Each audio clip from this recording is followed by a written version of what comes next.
প্রিয় দর্শক বন্ধুরা, এই মুহূর্তের জন্য অর্গানাইজার টিচার বা সংগঠক শিক্ষকদের নিয়োগকে কেন্দ্র করে কার্যত বড়সড় খবর আপডেট এবং অথেন্টিক নিউজ আপডেট কিন্তু উঠে আসছে। স্থায়ী চাকরি নিয়ে এবার কিন্তু সুখবর, কোর্টের দারুণ নির্দেশ উঠে আসছে। বন্ধুরা, যা বলেছিলাম সবটাই কিন্তু মিলে গেল। আমরা আগেও বলেছি, এখনও বলছি, গতকালকেও বলেছি, অথেন্টিক নিউজ আপডেট কিন্তু দিয়ে থাকি এবং সরাসরি কোর্টের সাইট থেকে কোনো খবর এলে, সামাজিক গণমাধ্যমের প্রথম সারির সংবাদপত্রে উঠে এলে সবটাই প্রোভাইড করি। এছাড়াও আমরা বিভিন্ন সোর্স থেকে, অথেন্টিক সোর্স থেকে খবর কালেক্ট করে কিন্তু সেই বিষয়টিকে আপনাদের সামনে তুলে ধরি। তো এই মর্মে আরও একটি খবর আপডেট, ভিডিওটিকে শেষ পর্যন্ত দেখবেন, কোনোভাবে স্কিপ করবেন না। চ্যানেলটিকে সাবস্ক্রাইব করে সঙ্গে থাকবেন। সমস্ত চক্ষু কর্ণের বিবাদ তাহলে কিন্তু ভঞ্জন হবে। বন্ধুরা, আবারও জানিয়ে রাখি, আমরা ভিউজের জন্য ভিডিও করি না, আমরা আপনাদেরকে অথেন্টিক নিউজ টিপ পরিবেশন করি। তাহলে অবশ্যই চ্যানেলটিকে সাপোর্ট করুন। বন্ধুরা, সাপোর্ট করুন, সাবস্ক্রাইব করুন, বেশি করে শেয়ার করুন, সকলকে দেখার সুযোগ করে দিন। অথেন্টিক নিউজ আপডেট, স্থায়ী চাকরি নিয়ে এবার কিন্তু মহামান্য কলকাতা হাইকোর্টের তরফ থেকে দারুণ নির্দেশ।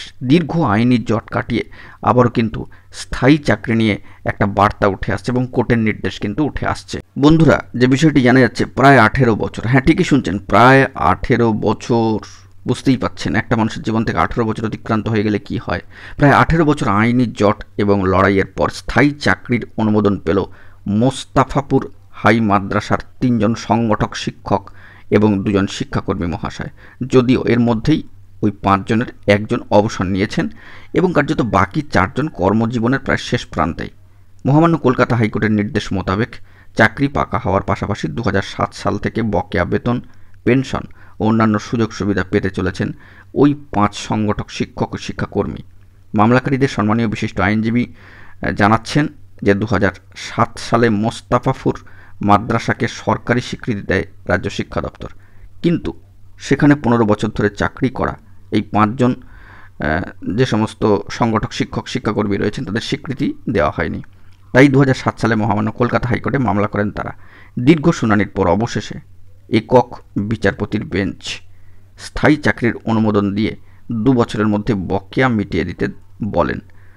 তার বিরুদ্ধে ডিভিশন বেঞ্চে মামলা করে রাজ্য, কিন্তু ডিভিশন বেঞ্চ রাজ্যের আর্জি খারিজ করে স্থায়ী চাকরি রায় অপরিবর্তিত রাখে। বন্ধুরা, অনেকেই বলেন যে সংগঠক শিক্ষকদের অস্তিত্ব নেই, সম্পূর্ণ ভুল, ভিত্তিহীন। তো সেই সব কমেন্ট বা বার্তার পরিপ্রেক্ষিতে আমরা কিছুই বলি না, আমরা শুধু অথেন্টিক নিউজটাকে আপনাদের সামনে নিয়ে চলে আসি।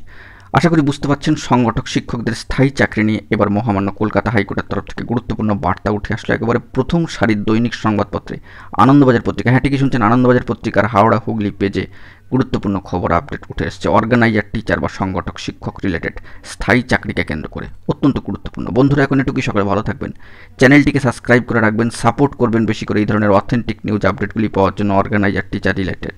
ধন্যবাদ।